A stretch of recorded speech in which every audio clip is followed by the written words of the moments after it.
Hello student, मैं Ashok Rajput student. आज हम नया अध्याय शुरुआत करने जा रहे हैं। स्टूडेंट, जो नए स्टूडेंट हैं वो जाके अध्याय 1 को जो मैं कंप्लीट करवाया हूँ उसको जाकर देखें। इसके बाद अध्याय दूसरा में आए तो जिससे उनको अच्छे से समझ में आए। ठीक है स्टूडेंट, तो हम आज पढ़ेंगे बहुपद के बारे में। ठीक है स्टूडेंट, आज बहुपद के बारे में पढ़ेंगे। एक नया अध्याय है और बहुत अच्छा अध्याय है। ठीक है स्टूडेंट, तो मैं आपको एक एक एग्जाम्पल, एक एक हर चीज, जितना भी क्वेश्चन है सबके बारे में मैं आपको बताऊंगा। स्टूडेंट, आप लोग बस मेरे साथ बने रहिएगा। ठीक है, और ज्यादा से ज्यादा इसको शेयर कीजिएगा। ठीक है, मैं आपका हर समय हेल्प करने के लिए तैयार हूँ। ठीक है स्टूडेंट, तो चलिए मैं आप लोगों को नया अध्याय है उसकी ओर ले चलता हूँ। ठीक है स्टूडेंट, तो आज का अध्याय का नाम है बहुपद। ठीक है, आपको बोर्ड में दिख रहा होगा। ठीक है स्टूडेंट, तो सबसे पहले बहुपद के बारे में कुछ जानेंगे, कुछ बेसिक जानेंगे। इसके बाद हम सवाल की ओर बढ़ेंगे। ठीक है स्टूडेंट, तो चलिए मैं बहुपद के बारे में आप लोगों को बता रहा हूँ। बहुपद, इसको इंग्लिश में बोलते हैं स्टूडेंट पोलिनोमियल। ठीक है, जैसा कि लिखा है बोर्ड पे। ठीक है, तो ये है बहुपद। अब आप लोगों को बहुपद, ये जो नाम दिया है इससे समझना है। बहु और पद, जैसे अपन लोग संस्कृत में संधि विच्छेद करते हैं ना, एक एक शब्द तोड़ते हैं। क्या लिखा है? बहु प्लस पद। ठीक है, तो बहु मतलब क्या हो गया? जैसे काफी सारे। ठीक है, क्या हो जाएंगे? जैसे हम क्या लिखते हैं फॉर एग्जाम्पल के लिए ax plus b y plus c. ठीक है, और भी लिख सकते हैं। ठीक है स्टूडेंट, और भी संख्या आ सकते हैं, कोई भी चर आ सकते हैं। ठीक है, तो ये सभी क्या कहला जाएंगे? बहु। मतलब हमको बहुत सारे दिख रहे हैं। ठीक है स्टूडेंट, इसके बाद पद का मतलब क्या होता है? जैसे एक ये हुआ, दूसरा ये हुआ, तीसरा ये हुआ। जैसे हम किसी चीज को मापते हैं, गिनते हैं, तो उसको बोलते हैं एक पद, दो पद, है ना। उसी प्रकार से ये है, इसका एक पद ये है, दूसरा ये है, तीसरा ये है। तो पद का मतलब हुआ जो ये होते हैं, एक एक इनको बोलते हैं पद। ठीक है स्टूडेंट, तो मैं नाम से आपको स्पष्ट कर दिया कि जो ये अध्याय का नाम है उसी के अनुसार हम लोगों को सवाल भी मिलेंगे, इसलिए मिस के बारे में आप लोगों को बताया। ठीक है स्टूडेंट, अब चलिए मिस के बेसिक की ओर ले चलता हूँ। बेसिक आप बोर्ड में लिख दिया हूँ, आप लोग ध्यानपूर्वक देखिएगा और समझिएगा। ठीक है स्टूडेंट, तो क्या है? सबसे पहले लिखा है, फर्स्ट पॉइंट क्या है? चर एक्स में। अब आप लोग चर और अचर के बारे में तो अच्छे से जानते होंगे। मैं पिछली वीडियो है, क्या बोलते हैं, क्लास, जो आप लोगों की पिछली वीडियो है अध्याय 1, उसमें मैं आपको बता चुका हूँ। चर अचर के बारे में मैं बहुत अच्छे से समझाया हूँ। ठीक है, इसीलिए बोल रहा हूँ जो नए स्टूडेंट है वो जाके पहले पुराने वीडियो को देखें, जिससे उनको अच्छे से समझ में आ सके। ठीक है स्टूडेंट, तो चलो मैं बताता हूँ। चर एक्स, ये एक्स लिखा है। ठीक है, चर एक्स में बहुपद px। ठीक है, तो बहुपद को हम क्या मान लेते हैं? px। ठीक है, मान लेते हैं कि बहुपद क्या है स्टूडेंट? px। ठीक है, मैं x की उच्चतम घात, मैं x क्या है? चर है, कि उच्चतम घात बहुपद की क्या कहलाती है? घात। ठीक है स्टूडेंट, मैं आप लोगों को बता देता हूं कि जैसे क्या होगा, ax प्लस p। ठीक है, तो x की यहाँ कितनी घात है? 1। तो x की जितनी घात होगी, ठीक है स्टूडेंट, वही क्या कहलाएगा? बहुपद की घात। और भी हो सकते हैं, जैसे ax square plus b x plus c। तो इसकी उच्चतम घात क्या है स्टूडेंट? 2। ठीक है, तो यही क्या कहलाएगा? बहुपद की घात। ठीक है, आप लोगों को समझ में आ रहा होगा। तुमको ये देखना है कि इसमें सबसे ज्यादा घात कौन सा है। ठीक है, जो अधिकतम घात होगा, स्पष्ट लिखा है कि x की उच्चतम घात बहुपद की घात कहलाती है। ठीक है स्टूडेंट, तो ये समझ में आ गया। ठीक है, चलो दूसरी पॉइंट की ओर चलते हैं। क्या लिखा है? एक घात वाले बहुपद को रैखिक बहुपद कहते हैं। ठीक है स्टूडेंट, तो सीधी सी बात, एक घात जिसकी होती है चर की अधिकतम, मतलब चर की घात अगर 1 है स्टूडेंट, ठीक है, चर की जो घात है वो 1 होगी, तो हम उसको ये भी बोल सकते हैं कि एक घातीय बहुपद। ठीक है, लेकिन उसका नाम क्या दे दिया गया है? रैखिक बहुपद। ठीक है स्टूडेंट, तो इसमें कुछ मतलब सोचने वाली बात नहीं है, उसका नाम दे दिया गया है, जैसे एक व्यक्ति का दो नाम होते हैं उसी प्रकार से इसमें भी नाम दे दिया गया है। यदि आप लोगों को कोई भी बहुपद ऐसा दिख रहा है जिसकी अधिकतम घात कितनी है एक, तो वो क्या कहलाएगा, रेखिक बहुपद कहलाएगा। ठीक है स्टूडेंट, इसी प्रकार से दूसरा पॉइंट क्या है, यदि उसकी घात कितनी हो दो, ये लिखा है। ठीक है स्टूडेंट, यदि किसी बहुपद की घात दो हो तो वो क्या कहलाता है, द्विघाती। ठीक है स्टूडेंट, यदि तीन हो तो त्रिघाती, चार हो तो चार घाती। ठीक है, तो इसी प्रकार से हम जितने घात बढ़ाते जाएंगे उतने उसी प्रकार से उसका नाम होगा। ठीक है स्टूडेंट, तो आप लोगों को ये समझ में आ गया होगा। ठीक है, सिर्फ आप लोगों को ये ध्यान रखना है कि यदि किसी बहुपद की घात एक है तो उसको रेखिक बहुपद बोलेंगे। ठीक है स्टूडेंट, तो चलिए और कौन सा है, तो फॉर एग्जाम्पल के लिए मैं आपको बता देता हूँ कि जैसे रेखिक बहुपद कौन कौन से हो जाएंगे। रेखिक बहुपद में यहाँ लिख दे रहा हूँ ax प्लस बी, और भी लिख सकते हैं, क्या लिख सकते हैं, 2x प्लस 3। ठीक है स्टूडेंट, क्यों, क्योंकि इसकी अधिकतम घात क्या है एक, इसकी भी अधिकतम घात क्या है एक, इसलिए क्या कहलाएंगे सभी रेखिक। ठीक है स्टूडेंट, इसी प्रकार से द्विघाती बहुपद, ये वाला द्विघाती बहुपद जैसे हम लिखते हैं क्या, ax square plus bx plus c, तो इसकी अधिकतम घात क्या है, चर की अधिकतम घात स्टूडेंट दो है, तो इसलिए क्या कहलाएगा द्विघाती। इसी प्रकार से और भी लिख सकते हैं हम ax cube plus bx square plus c, तो इसकी अधिकतम घात कितनी है तीन। ठीक है स्टूडेंट, तो ये क्या कहलाएगा त्रिघाती। मतलब मेरे कहने का मतलब ये है कि जिसकी जितनी घात होगी वो उसी प्रकार से उसका नाम पड़ेगा। ठीक है स्टूडेंट, तो सभी को समझ में आ रहा होगा स्टूडेंट। ठीक है, आगे बढ़ते हैं, क्या है, जिस बहुपद की जितनी घात होगी उसके उतने ही शून्य अंक होंगे। अब आई कौन सी बात, नई बात क्या आ गई, शून्य अंक। ठीक है स्टूडेंट, मैं आपको शून्य निकालना सिखाऊंगा, ग्राफ के माध्यम से शून्य निकालते हैं, और ये इंपॉर्टेंट भी है, आप लोगों की परीक्षा में 2-2, 3-3 अंक के आते हैं। ठीक है स्टूडेंट, तो इसीलिए मैं शून्य के बारे में बताऊंगा, बहुत इजी है, शून्य कैसे निकालते हैं मैं सभी चीज आपको बताऊंगा, बस आप लोग बने रहिएगा साथ में। ठीक है स्टूडेंट, तो चलिए शून्य क्या लिखा है, जिस बहुपद की जितनी घात होगी उसकी उतने शून्य होंगे। मतलब कहने का मतलब क्या है इसके, कि यदि किसी बहुपद की मान लीजिए 2x square plus 3x plus 4 है। ठीक है स्टूडेंट, तो इसकी अधिकतम घात कितनी है, तो इसकी अधिकतम घात यदि 2 है, इस बहुपद की अधिकतम घात कितनी है 2, तो इसके शून्य कितने होंगे 2 होंगे, इसके शून्य कितने होंगे 2। ठीक है स्टूडेंट, इसके शून्य 2 होगा। मतलब इससे क्या सिद्ध होता है, इससे यह सिद्ध होता है कि जिसकी जितनी घात होगी उसके शून्य उतने ही होंगे। ठीक है स्टूडेंट, तो आप लोगों को समझ आया होगा। और क्या है स्टूडेंट, ये है, ठीक है, क्या है, एक्स अक्ष में ग्राफ जितनी बार काटेगा।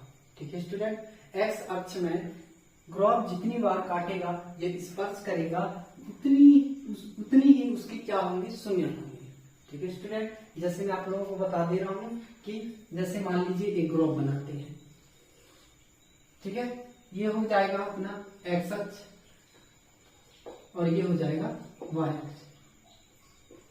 ठीक है स्टूडेंट, तो ये एक्स अक्ष, ये वाई अक्ष। ठीक है, अब इसमें ग्राफ कैसे बनेगा, मान लीजिए इस प्रकार से। ठीक है स्टूडेंट, तो एक्स अक्ष में जितनी बार ये ग्राफ काटेगा उतनी ही उसके शून्य होंगे। तो यहाँ कितनी बार काट रहा है स्टूडेंट, आप लोग देखिए 1 2 3 4, तो इसके शून्य कितने होंगे 4 हो जाएगा। कितने होंगे स्टूडेंट 4। ठीक है, तो आप लोगों को ये इतने ही है इसकी बेसिक। ठीक है, आप लोगों को समझ में आया होगा स्टूडेंट। चलिए मैं आप लोगों को अब ग्राफ की माध्यम से समझाऊंगा कि शून्य कैसे निकालते हैं और इसके जो भी हैं एग्जाम्पल उनको समझते हैं। ठीक है स्टूडेंट, तो इसको आप लोग नोट कर लीजिए। ठीक है, और बताइए कि आप लोगों को समझ में आ रहा है कि नहीं। ठीक है स्टूडेंट, तो चलिए स्टूडेंट, मैं आप लोगों को चतुर्थांश के बारे में बता देता हूँ। ठीक है, आप लोग 9th में ये सब पढ़ चुके हैं। ठीक है स्टूडेंट, फिर भी इसको जानना जरूरी है, क्योंकि इसको जब तक जानोगे नहीं तब तक आप लोगों से सवाल नहीं बनेगा। इसलिए मैं सोचा कि आप लोगों को थोड़ा अक्षर चतुर्थांश इसके बारे में बता दूं, क्योंकि इसमें फिर आप लोग ग्राफ के माध्यम से पूरा सीखोगे, इसी का उपयोग होगा, जिससे एक ग्राफ विधि है उसमें ग्राफ बनाओगे आप लोग। ठीक है स्टूडेंट, तो मैं सोचा इसको भी बता देता हूँ। ठीक है, तो ये 9th क्लास का है। ठीक है, आप लोग पढ़ चुके हैं, फिर भी थोड़ा इसको मैं आप लोगों को समझा देता हूँ। ठीक है स्टूडेंट, तो चलिए इसको समझते हैं। तो क्या होता है, इस प्रकार से प्लस आकार का क्या होता है, एक दो अक्ष होते हैं। ठीक है, एक क्या होता है, इसको बोलते हैं, ये जो पूरा बना है इसको बोलते हैं कार्तीय पटल। कार्तीय पटल बोलते हैं। ठीक है स्टूडेंट, तो इसको कार्तीय पटल बोलते हैं। ठीक है, तो आप लोग समझ चुके हैं कि ये क्या है। ठीक है, इसमें ग्राफ को कैसे प्रदर्शित करते हैं ये सब मैं बताऊंगा। ठीक है, तो क्या होता है, एक तो होता है एक्स अक्ष, आप लोगों को दिख रहा होगा। ठीक है, और दूसरा होता है क्या, वाई अक्ष। ठीक है स्टूडेंट, जिस प्रकार से हम जो पूर्णांक संख्या होते हैं, वास्तविक संख्या जिसमें माइनस वाले भी होते हैं, जीरो भी होते हैं और पॉजिटिव भी होते हैं। ठीक है, उसी प्रकार से इसको बनाया गया है। ठीक है, तो आप लोग ध्यान पूर्वक देखिएगा, मैं आप लोगों को इसको समझाता हूँ। ठीक है स्टूडेंट, तो क्या है कि ये एक बना है। ठीक है, जिसमें क्या होता है, एक्स अक्ष है। ठीक है, दूसरा क्या है, वाई अक्ष है। तो जिस प्रकार से ये पॉजिटिव में है, मतलब पॉजिटिव का मतलब धनात्मक में है। ठीक है, उसी प्रकार से उसके जस्ट अपोजिट होगा क्या, ऋणात्मक। ठीक है, इसका ये केंद्र बिंदु है, केंद्र बिंदु को हम क्या कहते हैं, हमेशा जीरो। ठीक है स्टूडेंट, तो यहाँ से देखिए बढ़ते क्रम में गया है कि 1 2 3 4 5 6 7 और ये बढ़ते कहां तक जाएगा, बढ़ते बढ़ते ये डैश डैश हम क्या लिख सकते हैं, इनफाइनाइट। ये फिर इसको सीधे लिख लो प्लस इनफाइनाइट, मतलब इनफाइनाइट का मतलब अनंत, ये समाप्त नहीं होगा, ऐसे बढ़ते क्रम में अनंत तक जाएगा। ठीक है स्टूडेंट, इसी प्रकार से अगर इसके पीछे देखें तो ये -1 -2 -3 -4 -5 -6, इस प्रकार से ये भी ऐसे पीछे की तरफ कहां तक जाएगा, माइनस इनफाइनाइट तक। ठीक है स्टूडेंट, मतलब ये भी माइनस की ओर बढ़ते जाएगा। ठीक है, जस्ट इसी तरीके से क्या होगा, वाई अक्ष के लिए होगा 1 2 3 4 5 6 7 आदि, मतलब माइनस प्लस इनफाइनाइट ये भी और माइनस इनफाइनाइट ये भी। ठीक है स्टूडेंट, तो इस प्रकार से इसको बनाया जाता है। ठीक है, अब इसमें समझने लायक बात यह है स्टूडेंट कि इसके क्या होते हैं, चतुर्थांश। चतुर्थांश को आप लोगों को जानना बहुत जरूरी है, क्योंकि ये एग्जाम में आते हैं। ठीक है, ऑब्जेक्टिव के रूप में भी आते हैं, 2 अंक के रूप में भी आता है। ऐसे चित्र बना के दे देगा, इसके चतुर्थांश बताइए, कौन से चतुर्थांश में क्या होता है, कौन से में धनात्मक होता है, कौन से में ऋणात्मक होता है, ये सब कुछ मैं आप लोगों को इसमें इसके माध्यम से, इस ग्राफ के माध्यम से समझा दूंगा। ठीक है स्टूडेंट, तो आप लोग ध्यान पूर्वक देखिए, ये इसको क्या बोलते हैं, प्रथम चतुर्थांश। क्या बोलते हैं स्टूडेंट, प्रथम चतुर्थांश। ठीक है, चतुर्थांश। ठीक है स्टूडेंट, इसको बोलते हैं द्वितीय चतुर्थांश।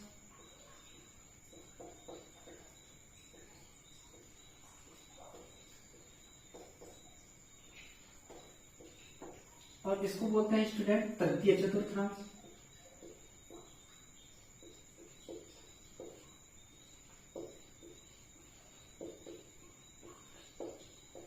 और इसको बोलते हैं चतुर्थ चतुर्थांश। ठीक है स्टूडेंट,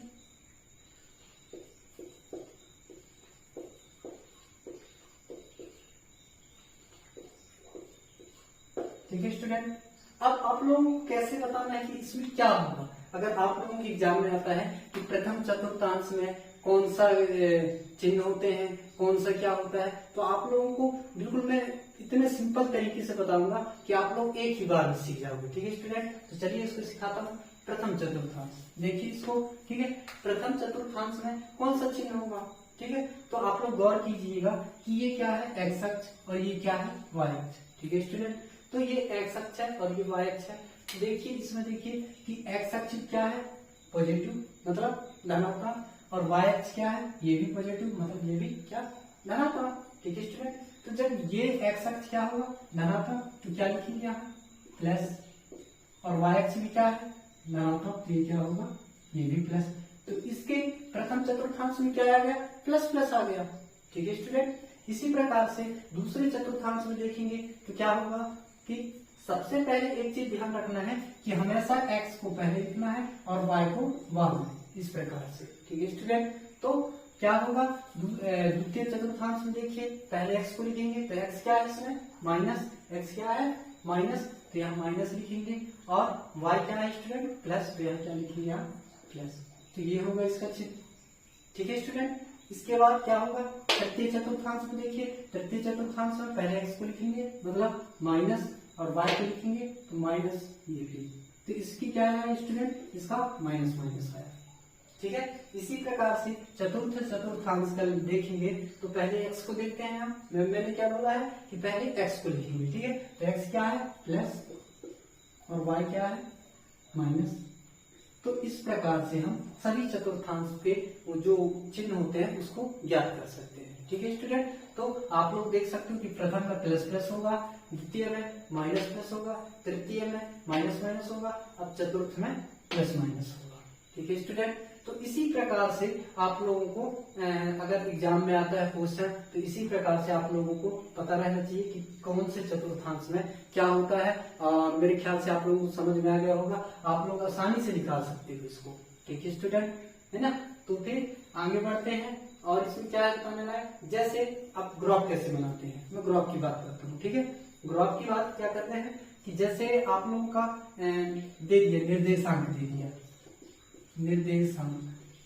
ठीक है, 9th क्लास में पढ़े होंगे ज्यामिति निर्देशांक। ठीक है स्टूडेंट, उसी के बारे में बता रहा हूँ। निर्देशांक कितना दिया है 3 और 4, मान लो इतना दिया है। ठीक है स्टूडेंट, यदि इतना दिया है आप लोगों को निर्देशांक, तब ग्राफ कैसे बनेगा देखिए।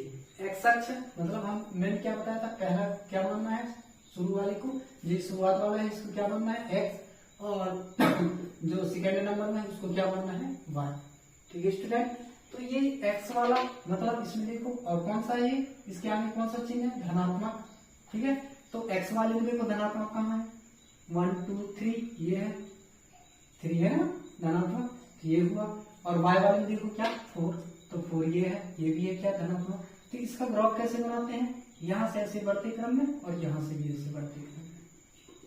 ठीक है स्टूडेंट, ये जिस बिंदु पे मिलेंगे वो क्या हो जाएगा, उसकी शून्यांक हो जाएगा। ठीक है स्टूडेंट, तो यहाँ से ये गया और यहाँ से ये गया। ठीक है, तो ये दोनों जिस बिंदु पे मिले यही इसके क्या कहला गए, निर्देशांक कहला गया। ठीक है स्टूडेंट, अब इसके ग्राफ कैसे बनते हैं, तो देखिए इसका ग्राफ कैसे बनेगा। इसका ग्राफ बनेगा स्टूडेंट यहाँ से ऐसा। ठीक है स्टूडेंट, और ये जितने बिंदु पे एक्स अक्ष पे काटेगा वही उसकी क्या कहलाएंगे शून्यांक। तो ये एक ही बिंदु पे काट रहा है स्टूडेंट, तो इसका शून्यांक कितना कहलाएगा 1। ठीक है, तो इस प्रकार से ये जो ग्राफ है उनको बनाया जाता है। ठीक है स्टूडेंट, तो आप लोगों को समझ में आया होगा। ठीक है, और समझ में आया हो तो इसको लाइक और शेयर कीजिए स्टूडेंट, जिससे और भी स्टूडेंटों का हेल्प हो सके। ठीक है स्टूडेंट, और चलिए मैं आप इसके बाद ग्राफ की ओर ले चलता हूँ आप लोगों को। ठीक है, तो इसको आप लोग नोट कर लीजिए स्टूडेंट। अब हम प्रश्नावली 2.1 के जो सवाल हैं उनको सॉल्व करेंगे। ठीक है स्टूडेंट, आप लोग ध्यान पूर्वक देखिएगा, बहुत ही सरल है स्टूडेंट। ठीक है, तो आप लोगों को मैं बता रहा हूँ कि इसके शून्य कैसे याद करते हैं। मैं एक बार क्वेश्चन पढ़ देता हूँ, इसके बाद आप समझिएगा। ठीक है स्टूडेंट, तो क्या लिखा है इसमें कि प्रश्न क्रमांक 1 प्रश्नावली 2.1 का एक क्वेश्चन है। ठीक है स्टूडेंट, तो चलिए इसको देखते हैं। किसी बहुपद px मतलब आप लोग कंफ्यूज नहीं होना, px मतलब कुछ भी दे सकता है, जैसे फॉर एग्जांपल के लिए ax plus b ax² plus bx plus c, इस प्रकार से कुछ भी आपको दे सकता है, या फिर b बाय लगा दो। ठीक है स्टूडेंट, तो ये क्या कहलाएगा, ये बहुपद कहलाएगा।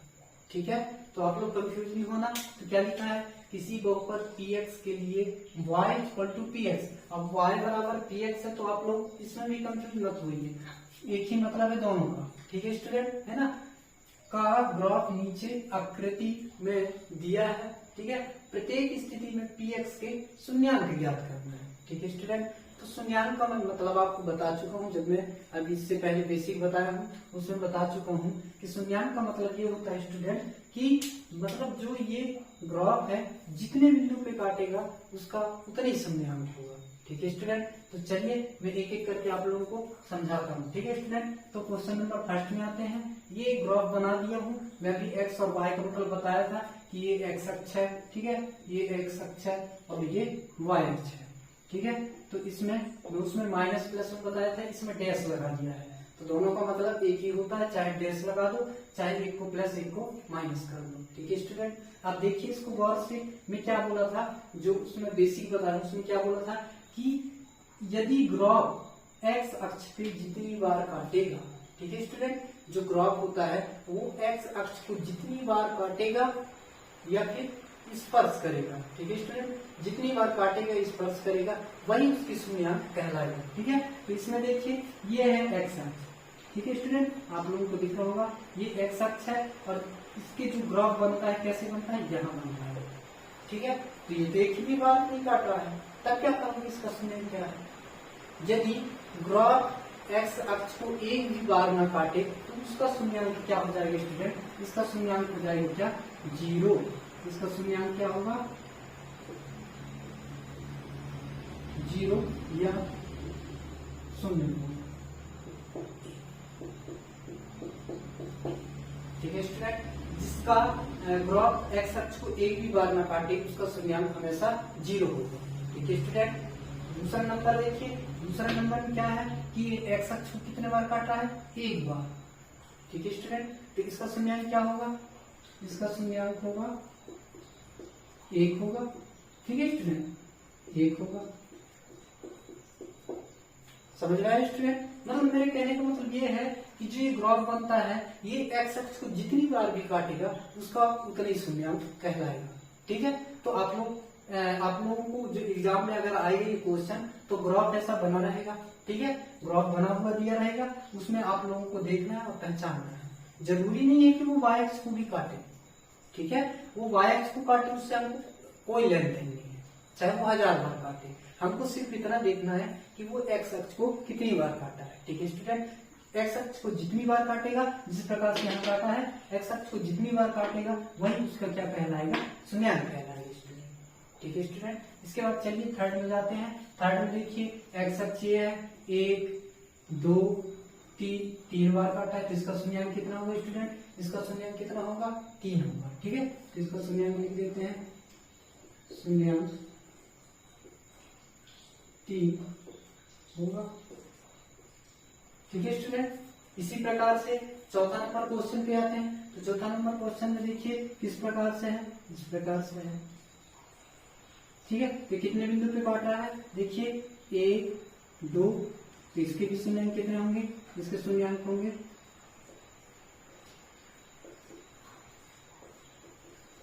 2 होगा। ठीक है स्टूडेंट। इसके देखिए 1 2 3 4 जगह काट रहा है स्टूडेंट, तो इसके शून्याङ्क कितने होंगे स्टूडेंट, इसके 4 होंगे। ठीक है। शून्याङ्क 4 होगा। इसी प्रकार से इसको देखिए। अब आप लोग इसमें कंफ्यूज नहीं होना कि ये तो काट नहीं रहा है, स्पर्श कर रहा है, तो स्पर्श करेगा तो भी उसके शून्याङ्क कितने होंगे, 1 होंगे। समझ में आया। मतलब कहने का मतलब मेरे क्या है, जैसे कि जो क्वेश्चन नंबर 6 है इसको देखिए, ये 1 और ये एक बिंदु पे स्पर्श किया तो ये 2 और ये फिर एक बिंदु पे स्पर्श किया तो 3, तो इसके कितने होंगे शून्याङ्क, इसके शून्याङ्क होगा स्टूडेंट, शून्याङ्क 3 होगा। समझ रहे हैं स्टूडेंट। मतलब जितने बिंदु पे काटेगा, ठीक है, मतलब एक्स अक्ष में जितने बिंदु पे ग्राफ क्रॉस करेगा या स्पर्श करेगा उतने ही उसके शून्याङ्क होंगे स्टूडेंट। ठीक है स्टूडेंट। और दूसरी बात और क्या है, यदि ग्राफ कैसे बनता है स्टूडेंट, ग्राफ अगर सीधे सीधे बनता है, जैसे इसका देखिए, इसका कैसे ग्राफ बनेगा, इसका ग्राफ यहां से ऐसे बनेगा। ठीक है। तो ये एक बिंदु पे काटा है, मतलब ये एक बिंदु पे काटा है, मतलब इसकी अधिकतम घात क्या होगी, 1 होगी।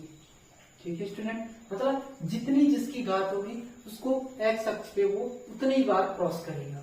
ठीक है स्टूडेंट। जैसे इसका मैं क्या लिख देता, ax प्लस b, तो इसकी अधिकतम घात क्या है, 1, तो इसकी अधिकतम घात 1 है, इसीलिए ये जो ग्राफ है वो x पर 1 बार काटता है।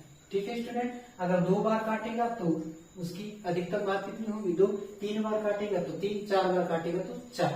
ठीक है स्टूडेंट। तो इसको देखिए ये 3 बार क्रॉस किया है, ठीक है, तो इसकी अधिकतम घात कितनी होगी 3 होगी। और एक चीज और है, यदि ग्राफ जो ग्राफ है इसका सीधे बनेगा, ठीक है स्टूडेंट, इसकी ग्राफ सीधे बनेगा तो एक घाती होगा मतलब रैखिक होगा, और यदि इस प्रकार से बनेगा तो त्रिघाती होगा, और इस प्रकार से स्टूडेंट ये द्विघाती बनेगा।